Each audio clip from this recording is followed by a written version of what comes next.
এই শুনছো, আমার জুতো জোড়া কোথায় দেখো তো। আচ্ছা, তোমার জুতা কোথায় থাকার কথা বলো। তোমার জুতা কি আমি মাথায় করে নিয়ে ঘুরি নাকি আমি আঁচলে বাইন্ধা রাখছি, কোনটা বলো তো।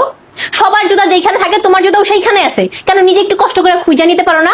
সব সময় আমার এইটা কই, ওইটা কই, ব্যাগ কই, হেলমেট কই, জুতা কই, মোজা কই, সবকিছু কেন আমার খুঁজে দিতে হবে। হ্যাঁ, তুমি জানো তোমার এই সংসারে আমি কত কাজ করি।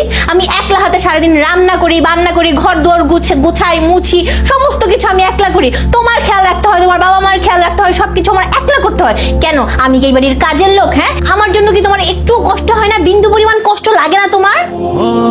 হয়তো তোমার জন্য আমার অনেক কষ্ট হয়। আরে আমার তো মাঝে মাঝে বলতে ইচ্ছে করে, থাক, তুমি এত কাজ কেন করবা। এই যে একা হাতে ঘর ঝাড়ু দাও, ঘর মোছো, রান্না বান্না করো, বাপ মার কেয়ার করো, আমার কেয়ার করো, কেন করবে এত কাজ? তুমি কি এই বাড়ির কাজের লোক? তাইলে বলো না কেন।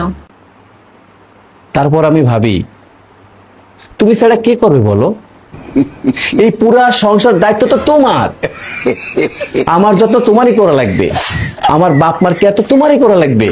এই রান্না বান্না, ঘর ঝাড়ু দেওয়া, ঘর মোছা, এটা সব তোমারই করা লাগবে। এই সংসার তো তোমার, তুমি ছাড়া কে করবে বলো। সেই জন্য বলি না। বলার দরকার নেই, আমার জন্য তোমার বিন্দু পরিমাণ কষ্ট দেখানোর কোনো দরকার নাই, কোনো দরকার নাই। তুমি আল্লাহর হস্তে শুধু নিজেরটা নিজে করো, নিজেরটা নিজে একটু খুঁজে নাও, আমাকে একটু জ্বালায়ও না, ঠিক আছে? আমাকে একটু শান্তিতে আমার কাজগুলা করতে দাও, তাহলেই হবে। আমার জন্য তোমার এত দয়া দেখানোর কোনো দরকার নাই, বুঝছেন?